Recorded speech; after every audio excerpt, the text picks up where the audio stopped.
The Infotainment Live Today, the program of General Knowledge Channel. Our purpose is to touch different angles of lives. We focus on entertainment throughout the world. News from Hollywood, Nollywood to Hollywood, Rwanda.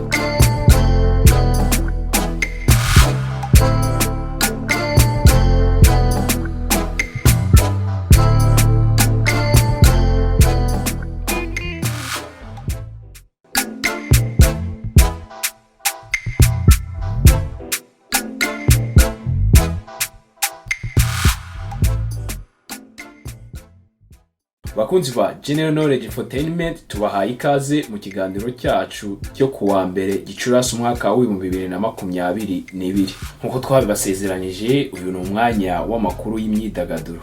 Ni ikiganiro cyitwa General Infotainment Live, aho tubagezaho amakuru y'imyidagaduro yaranze icyumweru dushoje.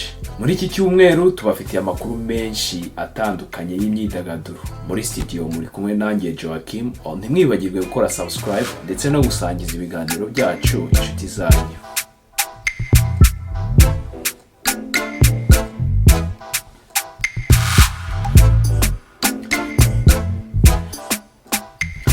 Amakuru yacu y'imyidagaduro turahera mu Rwanda, aho ikivugwa cyane ari ifungwa rya Ishimwe Dieudonné uzwi ku izina rya Prince Kid, akaba yayoboraga ikigo gishinzwe gutegura iki gikorwa cya Miss Rwanda. Ese arazira iki? Ifungwa rye ryazamuye amakuru menshi kuri iki gikorwa gihuza abanyarwanda benshi barimo n'abitotombera kuba kitabamo umucyo. Perezida Paul Kagame nawe yagize icyo avuga kuri uyu musore. Ese komenti ye kuri uyu musore ivuze iki? Hari byinshi bivugwa kuri iyi komenti y'umukuru w'igihugu, benshi ntibayivugaho rumwe. Ibi byose ni mu kanya.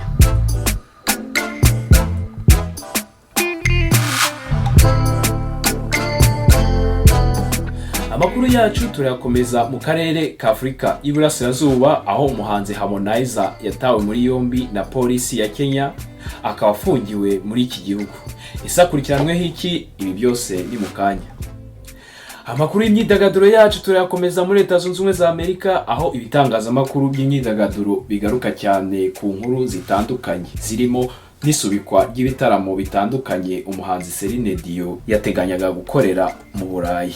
Abakunzi b'umuhanzi wo mu njyana ya pop benshi batazira nk'umwamikazi wa pop Britney Spears, amakuru amuvugwaho nuko ku myaka ye 40 yaba atwite.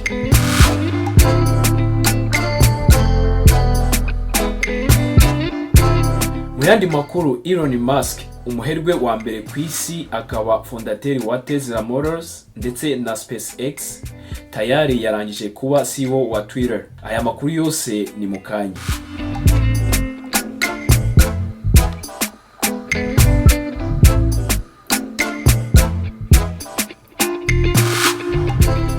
Umuyobozi w'ikigo gishinzwe gutegura Miss Rwanda Ishimwe Dieudonné yatawe muri yombi n'urwego rw'igihugu rushinzwe kugenza ibyaha RIB. Akekwaho ihohotera rishingiye ku gitsina yaba yarakoreye abakobwa bitabiriye iri rushanwa rya Miss mu bihe bitandukanye.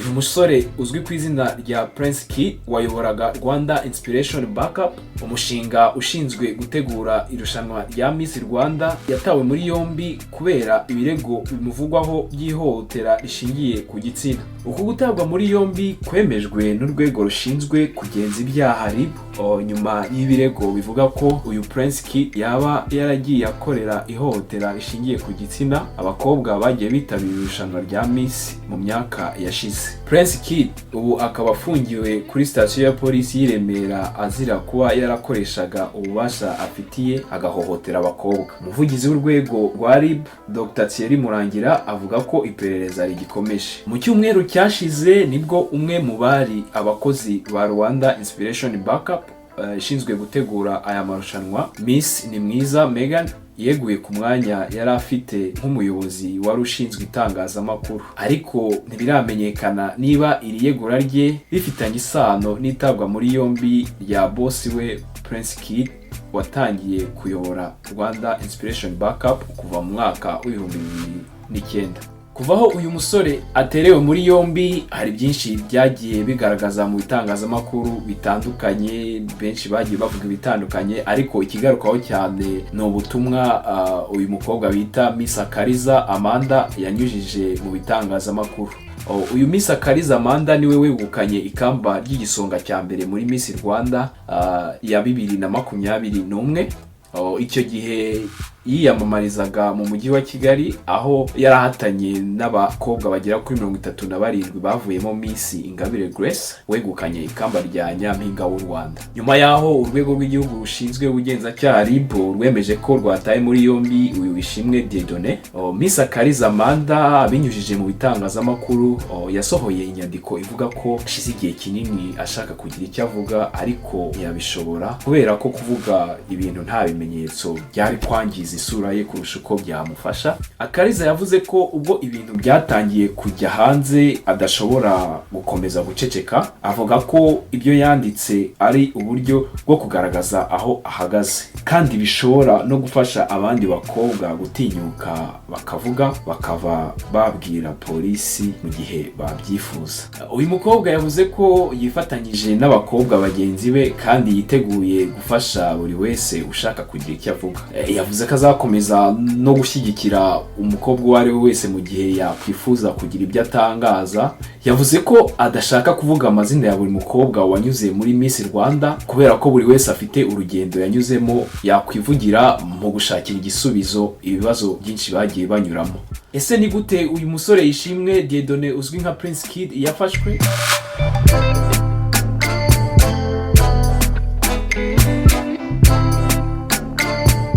Ibitangazamakuru bitandukanye bigaragaza ko ugufatwa k'uyu Prince Kid Ishimwe Dieudonné wayoboraga iki kigo cya Rwanda Inspiration Backup kwaturutse ku majwi bikeka ko ari aye asaba ibyishimo umukobwa ufite ikamba rya Miss Rwanda, kuri ubu ni Miss Muheto.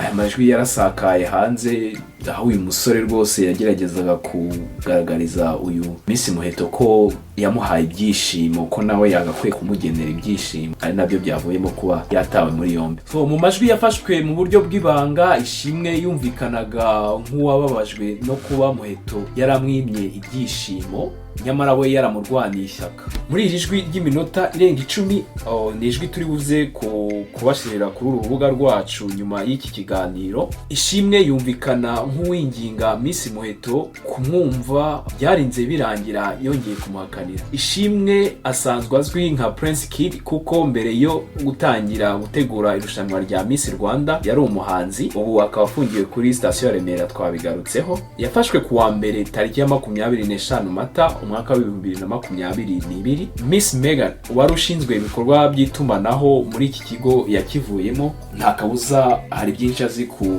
myitwarire y'uyu musore. Ntekereza ko abashinzwe iperereza bazamwegera, hari byinshi azabagezaho.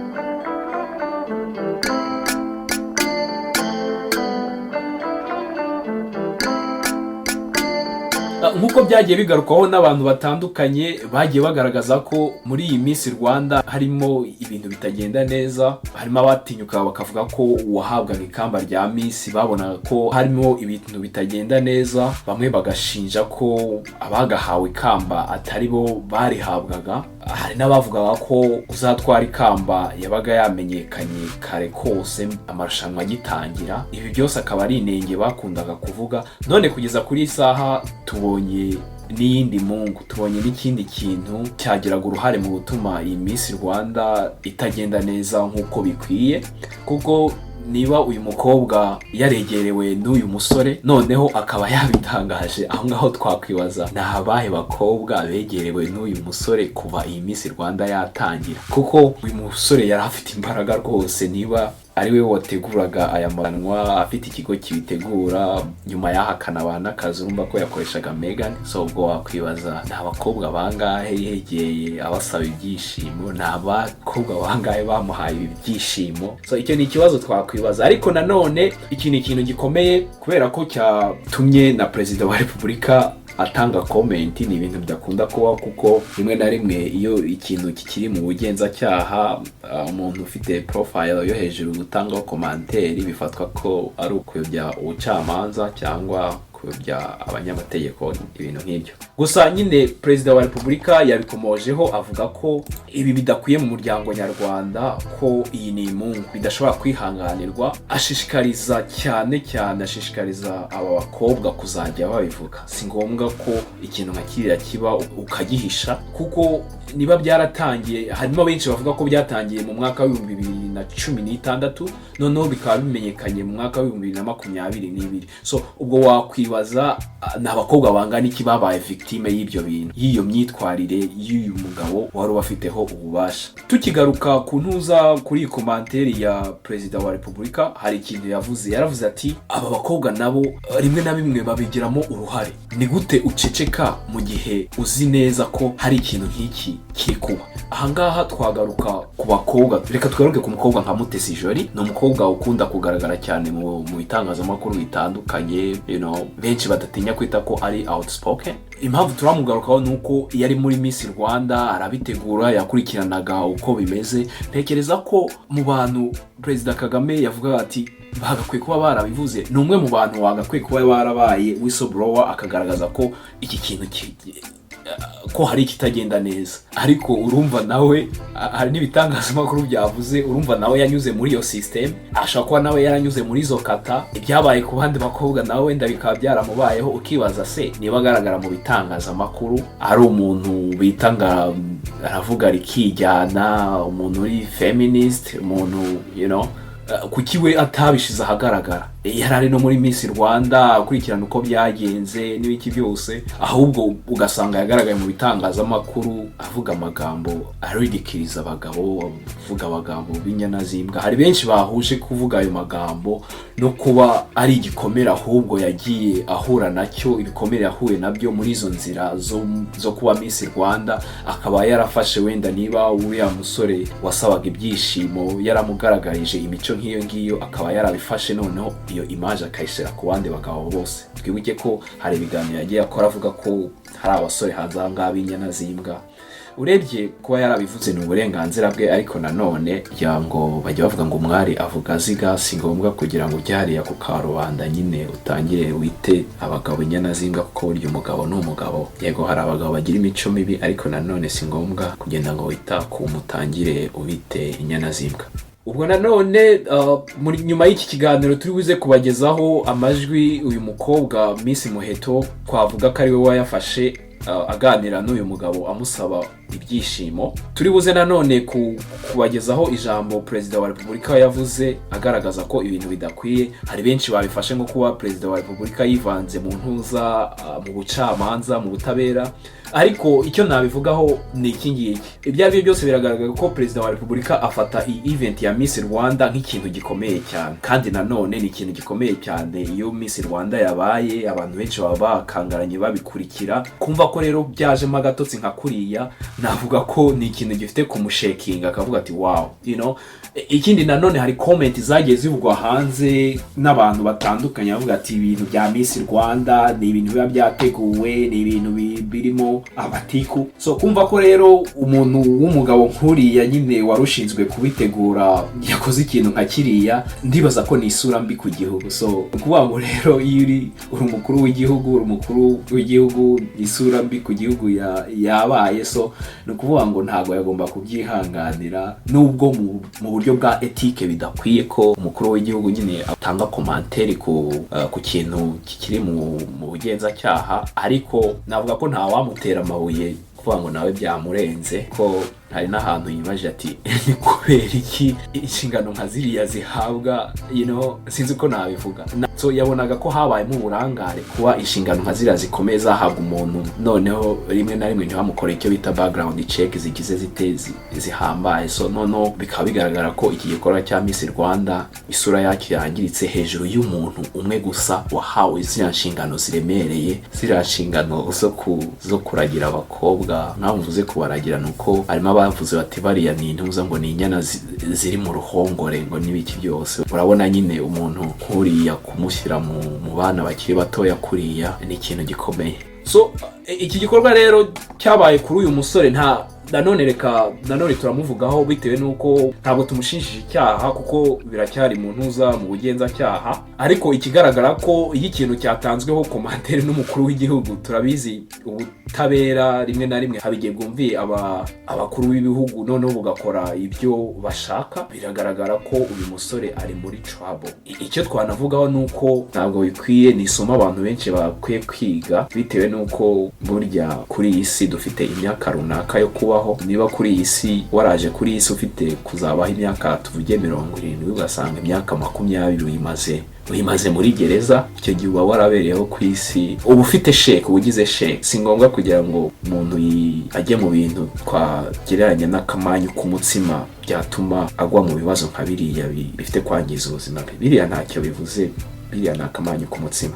Ikindi nanone dushobora kugarukaho ni uyu muheto. Navuga ko uyu muheto kuba yarashize biriya hanze niwe Miss tugize mu myaka myinshi yatambutse, ko biriya bintu byabaye mu myaka myinshi yatambutse hari benshi babiciyemo ariko ntibagira imbaraga zo kugira gute zo kubishira ahagaragara. Ariko uyu mu Miss Muheto afashe initiative, aravuga ati come on, uyu muntu uri kuvuga ya mangambure, umuntu uri kumbwira ya manjwe, kandi naramufataga nk'umuntu wiyubashye, nta kintu mugomba na gitoya, kuko nta marushanwa naciye mu ntuza mu byari biteganyijwe byose, ariko kuba uyu nguyu anyishyuza ngo niwe wanshize ahangaha, atereka misira ahagaragara. Donc yakoze ikintu abantu benshi batatinyutse gukora, nakwita n'abari abamuteze ijori n'abandi batabashe gushira ahagaragara. Ariko kwiza kuri isaha ntekereza ko bigiye kuba icyo bita Me Too movement, aho buri wese afite kuza ahagaragara akavuga ati you know what, nanjye byambayeho. Twagiye tubibona akenshi biriya biba nka spark,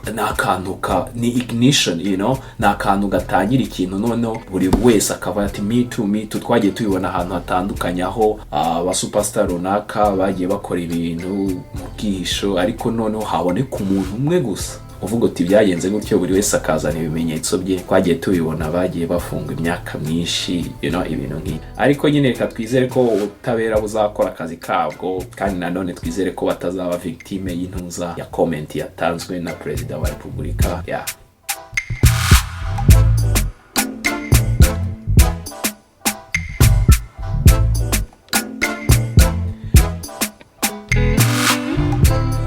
Amakuru y'imyidagaduro yacu reka tuyakomereze mu gihugu cya Kenya, aho umuhanzi Harmonize ari mu maboko ya polisi y'iki gihugu. Ni nyuma y'uko kompanyi ya Meraman Limited isanzwe itumira abahanzi bo muri Tanzania gutaramira muri Kenya itanyuzwe n'uburyo uyu muhanzi yitwaye mu gitaramo, igahitamo kujya kumurega kuri polisi. Ibinyamakuru byo muri Kenya byanditse ko hari ibitaramo byari kubera mu tubyiniro Harmonize atigeze aririmbamo, kandi yishyuwe amafaranga yose. Yagombaga kuririmbira muri Kenyatta International Convention Center, Captain Lounge, Kokoriko ndetse n'ahandi. Byose bikaba byari kuba kwa gatandatu tariki ya 30 Mata umwaka wa 2022. Yagombaga kuririmba isaha imwe n'igice ahitwa Captain Lounge, ariko yaririmbye iminota 5 gusa. Ibi byarakaje bikomeye abateguye ibi bitaramo. Harmonize yageze muri Kenya kuwa gatanu, yagombaga kuva kuri iki cyumweru. Yatawe muri yombi yitegura kuva muri iki gihugu. Iki gikorwa rero cyo kutubahiriza amasezerano kw'abahanzi kireze. Ibi ngibi bitwibutsa case yabaye hagati ya Jay-Z na company yarashinzwe kwamamariza ikora amaparfum. Bamujyanye mu butabera bamushinja ko atigeze yubahiriza amasezerano yasinye. Ni ukuvuga ngo hari ibitaramo yagombaga gutegura agapromotinga amaparfum y'iki kigo, ariko ntabwo yigeze abikora nk'uko byari biteganyijwe. Bamujyanye mu rukiko, aho bamurega ko yabishyura miliyoni zigera kuri 64 z'amadolari. Gusa nyuma y'intuza y'urugamba rutoroshye no gushaka abaro y'abakomeye, uyu Jay-Z yaje kusobanura neza ko yakoze ibyo yasabwaga, ariko nanone agaragaza ko yagize uburangare bwo gusinya amasezerano atabanje kuyasoma. Gusa nyine umucamanza yasanze he didn't do anything wrong, so nukuvuga ngo yabaye acquitted, noneho ahubwo aza guhabwa miliyoni zigera kuri 4 z'amadolari nk'ikiguzi cy'intuza cyuko yashowe mu manza zitari ngombwa. Ariko nyine igihari ni cyuko abahanzi hanze ahangaha basinya amasezerano, ariko kuyubahiriza ugasanga bibaye ikibazo. Ariko nanone ku rundi ruhande nyine baba bafite byinshi barimo. Gusa umuntu yabashishikariza kuzajya basinya amasezerano babasha kugira gute kubahiriza ko iyo usinye ikintu uba ugomba kubanza wasoma neza terms and condition ukareba ko uzabasha kugira gute, uzabasha kucyubahiriza uko bikwiye.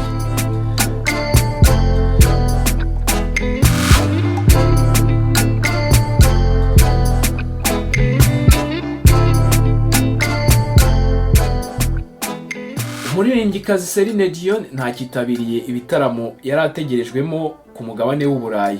Celine D mu marangamutima menshi yahishuye ibibazo by'ubuzima bwe, ahita yimura ibitaramo yari afite kuri uyu mugabane w'Uburayi. Kuri uyu wa gatanu Celine D yahaye abafana be ubutumwa bwuje amarangamutima. Uyu muririmbyi w'imyaka 54 mu kababaro kenshi yamenyesheje abicishije ku rubuga rwe rwa Instagram abafana be ko agomba gusubika ibitaramo yari afite ku mugabane w'Iburayi kubera ibibazo by'ubuzima. Mu gihe Celine D yabwiraga abafana be ko atangiye kumera neza ariko ko afite ibibazo by'ubuzima, avuga ko gukira kwe kurimo kugenda gahoro kurusha uko yari abyiteze. Mu magambo ye yagize ati, ni byiza hano turi nanone, mumbabarire kubera ko ngomba guhindura gahunda nari mfite i Burayi. Twakuyeho ibirori kubera icyorezo cya COVID, none ubu ni ikibazo cyanjye bwite kirebana n'ubuzima.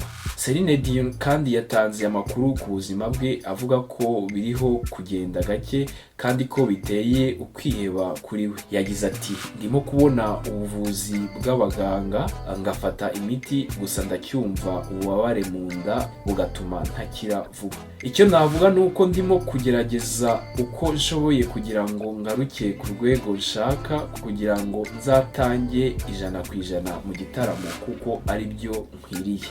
The My Heart Will Go On singer yarangije ubutumwa bwe avuga ati, mbashimiye ubutumwa bw'urukundo n'ubufasha muhora mumpa ku mbuga nkoranyambaga zanjye.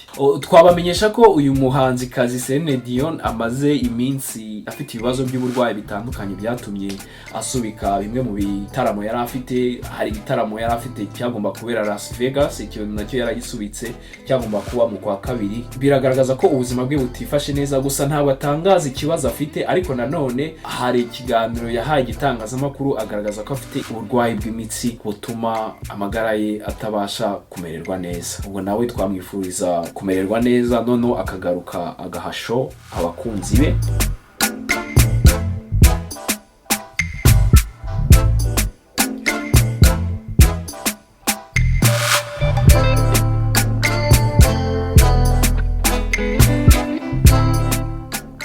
Myaka ye 40 Britney Spears wamamaye cyane nk'umuririmbyi mu njyana ya pop yatangarije abafana be ku rubuga rwa Instagram ko atwite. Muri poste ye Britney Spears nyuma gato y'urugendo rwe yagirire muri Hawaii n'umukunzi we Sam w'imyaka 28 yatangaje ko yatangiye kugira ibiro. Yagize ati, namaze gukoresha isuzuma ko ntwite kandi ni byiza ndatwite. Britney Spears yatangaje ko atwite inyuma y'amezi avuye mu buryo bwo mu rwego rw'amategeko bwo kugenzurwa k'umutungo we, aho umutungo we wari washyizwe mu biganza bya se n'urukiko. Britney Spears w'imyaka 40 afite abahungu babiri b'ingimbi. Yanahishuye ko yagize ibibazo by'agahinda gakabije, depression mu gihe cyo gutwita kwe kwa mbere.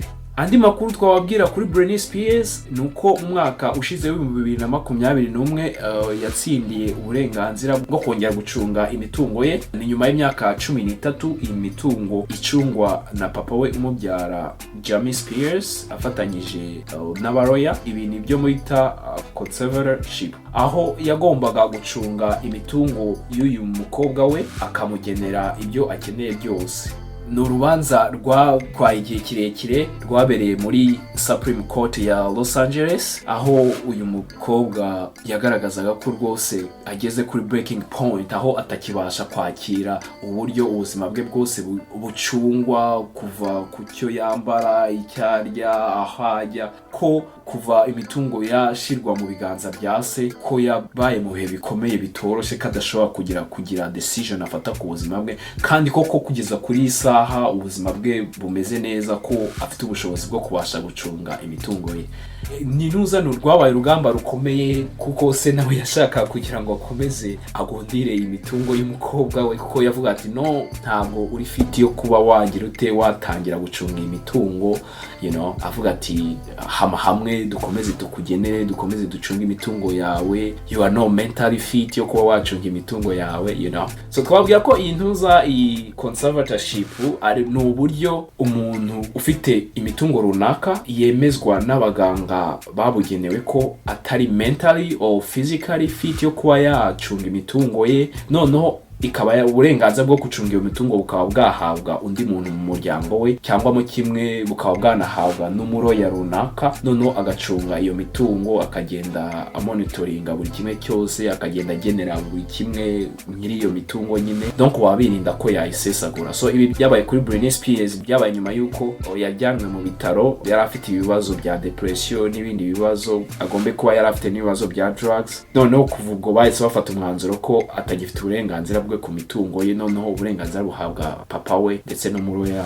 barayicunga kugeza kuri bwe. Nk'ubwo abafana ba Britney Spears ntabwo babyishimiye, kugira ngo uyu Britney Spears abashe kubona iyi mitungo ye, abafana bamubaye inyuma bifuzaga ko uyu mu pop star yakongera akabona mu mitungo ye, akongera akabaho ubuzima bwe, akongera akagaruka kuri stage, cyane ko yari yasobanuye umucamanza ko ubuzima bwe bwashizwe kuri pause, nta kintu ashobora gukora. Yaravuze ati nge ndashaka uyu Sam, uyu musore w'imyaka 28 ariko ntibishoboka bitewe nuko ntabwo nemerewe kubyara, ati mfite akuma kambuza kubyara ati bariho baramonitoringa ubuzima bwanjye, nta kintu nemerewe gukora, nta kintu nemerewe gufata umwanzuro ati sishobora no kubyara, kuba nashobora no kubyarana n'uyu musore dukundana bitewe nuko ndamukunda, dushaka kugira umuryango abafana be rero bamugiye inyuma baravuga ati no you guys you have to release her afite kumureka akabanza kugira guteka, akabasha kwisanzura mu mitungo ye, akabasha kongera kubaho nk'uko yari abayeho. So ibi byatumye rero umucamanza afata umwanzuro akavuga ati you know what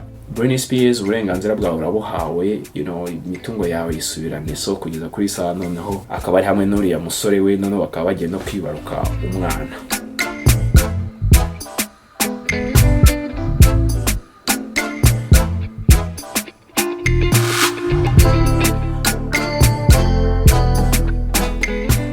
Kuri uyu wa mbere tariki ya 25 z'ukwa kane, ubuyobozi bufite urubuga rwa Twitter mu nshingano zabwo bwemeje ko bwemeye ikiguzi cya biliyoni 44 z'amadolari y'Amerika zatanzwe n'umuherwe Elon Musk. Kuva ubwo uru rubuga rukoreshwa n'abantu basaga miliyoni 200 ku isi rwegukanwe n'uyu muherwe. Kuba urubuga rwaregukanwe n'umuherwe hari benshi byateye impungenge, donc abantu bavuga ibintu bitandukanye. Uyu muherwe azwiho kuba ari umuntu ukunda icyo bita freedom of speech, ndetse ku giti cye we yiyise free speech absolutist, bivuze ko ni umuntu wumva ko buri wese yemewe kuvuga ikintu ashaka igihe cyose agishakira so ku bantu rero bakurikirana, navuga ko abademokrate cyangwa abantu bakurikirana ibya politiki bavuga ko ukuba Elon Musk agiye kwegukana Twitter akaba ari ugiye kuba kuri buto ya control, kuko ni CEO ni uzategeka ntuza imirongo ngenderwaho, bivuze ko bishobora kuzaha urwaho abantu ba left wing cyangwa mu kimwe aba radicalist kuba batangaza ibitekerezo byose bashaka batitaye kuvuga ngo biri buze kwangiza iki ngiki, bize kwangiza rubanda, ibintu nk'ibi. Cyane cyane ku bantu bakunda kugaruka ku byabaye kuri January 6 ubwo bari abantu bari pro Donald Trump batatse iriya nama yari ishinzwe ku certifyinga ntuza amatora, bavuga ko iyo iza kuba iri mu maboko ya Elon Musk ntabwo yashoboraga kuba proactive, ntabwo yashobora gukora ibyo abayobozi ba Twitter bakoze, kuko nyuma yuko bira bintu biba, nyuma y'ibitekerezo byatangwaga na Trump, babashe gususpendinga account ya Trump so noneho bakagira dute bakabatse kira kintu kiramutse kibaye ku muntu nk'uyu nguyu uvuga ati free speech n'ibiki byose yavuze ati ntago yashobora kuba proactive nkuko nyine abayobozi basanzwe ba Twitter babigenje, bakavuga ati so kuba uyu mugabo rero afashe Twitter mu biganza bye, it's a threat, ni threat kuri ntuza kuri democracy, ni threat ku ntuza ku banyagihugu, ni threat kuri ntuza kuri politike ishinzwe kugira gute kurinda abantu kwangizwa nyine n'ibitekerezo bibi, you know. So nuko nguko babitekereza, ariko nawe na Elon Musk nawe azagira imirongo ngenerwaho, kuko ntabwo yakorera abahezanguni gusa, ntabwo yakwemera ko abahezanguni baba threat kuzana amahoro cyangwa imitekerereze igamije kubaha uburenganzira bwa muntu. So nukuvuga ngo nawe azagerageza gushira imirongo ngenerwaho, kabone nubwo we yumva ko ari umuntu ufite guha ijambo buri wese. So kugira ngo iki kigo cye kibashe kugira iterambere, afite byinshi agomba kuzakora.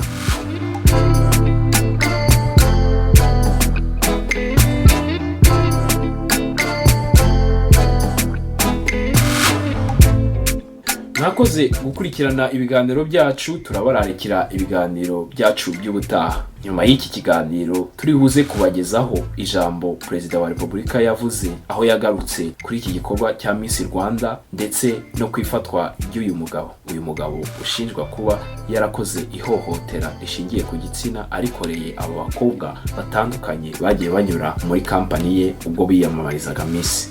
Turi buze kubagezaho nanone n'amajwi y'uyu musore ubwo yasabaga ibyishimo uyu mukobwa Muheto. Mwakoze cyane gukurikirana ibiganiro byacu, nimwibagirwe gukora subscribe. Ciao.